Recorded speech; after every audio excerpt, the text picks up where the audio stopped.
Hey class, welcome to Chapter 5, Section 2, Conflict over New British Policies. Following the 7 Years' War, Britain began to change the way that it treated the colonists.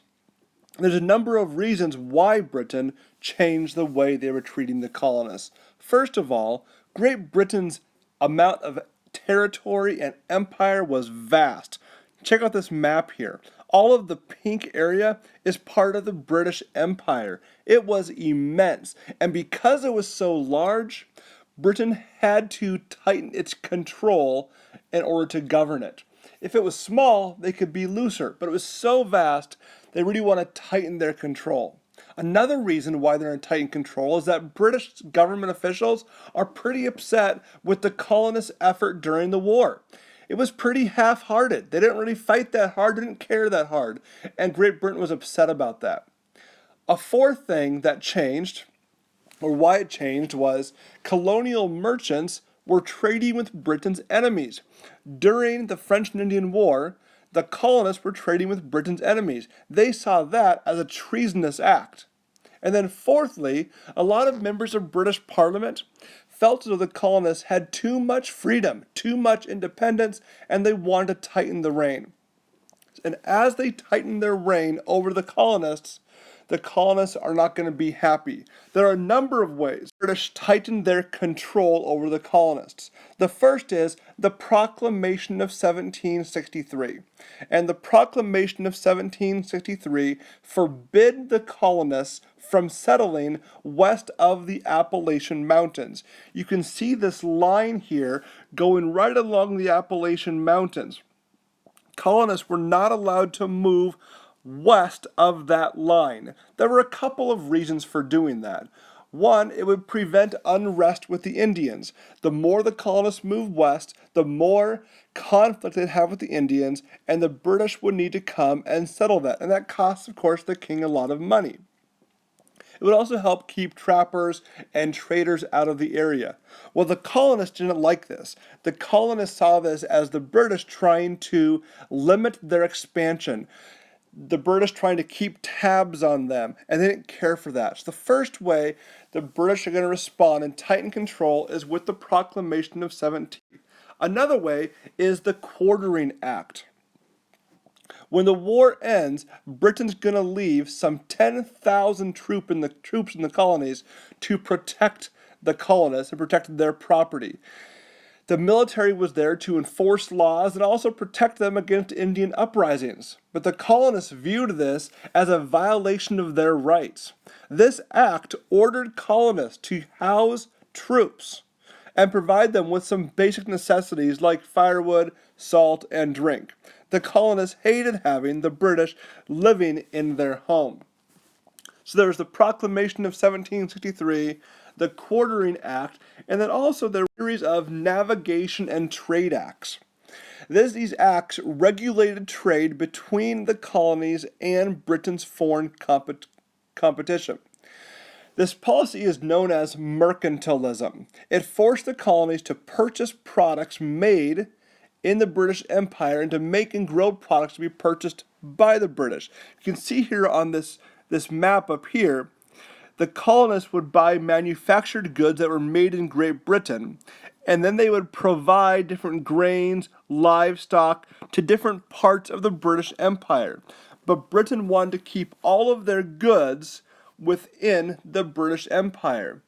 And so for many years, the colonists chose to trade with British enemies and smuggle their goods in. But after the war, Britain said, no way.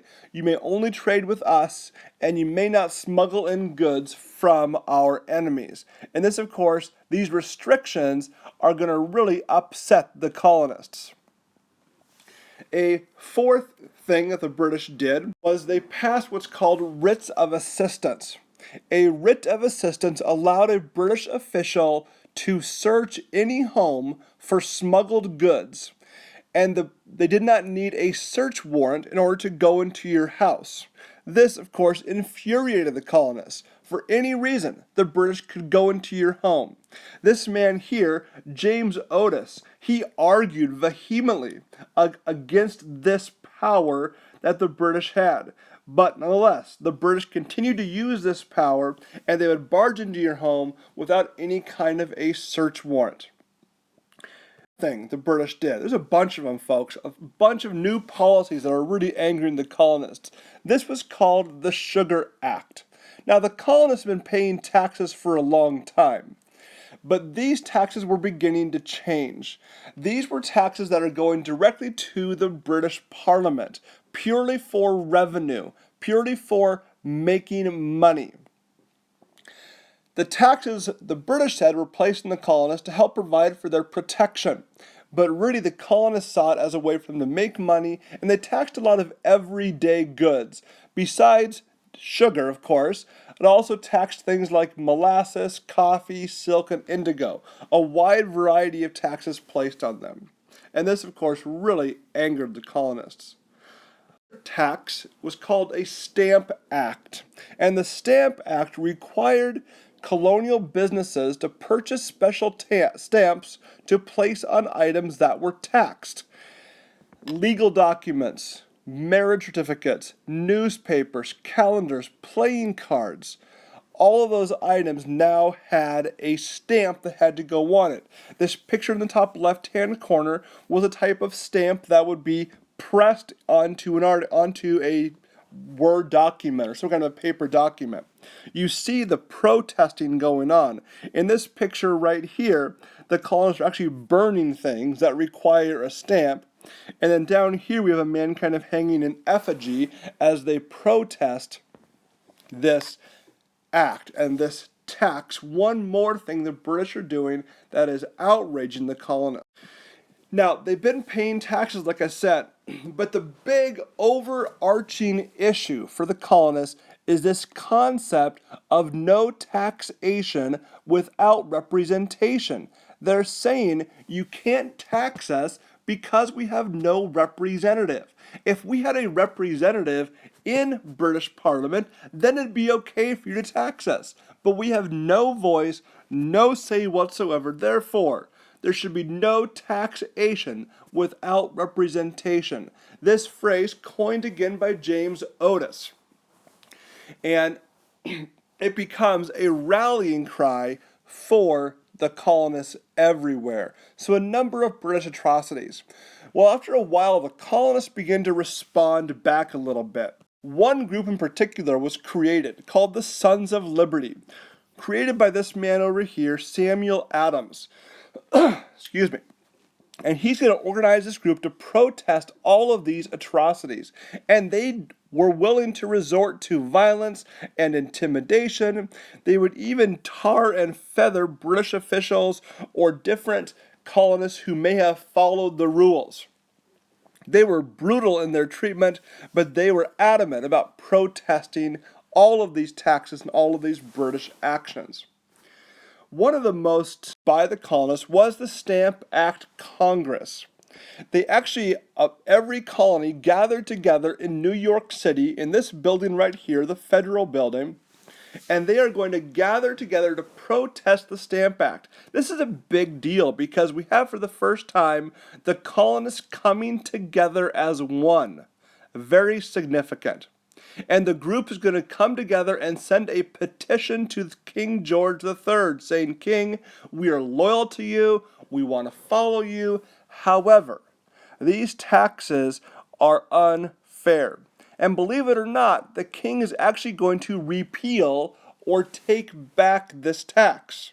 And you see in this cartoon on the bottom right, it is British officials mourning the death of the Stamp Act.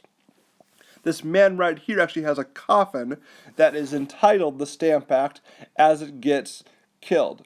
However, this was a short-lived success for the colonists because in return, the king is going to begin to pass even stricter rules against the colonists.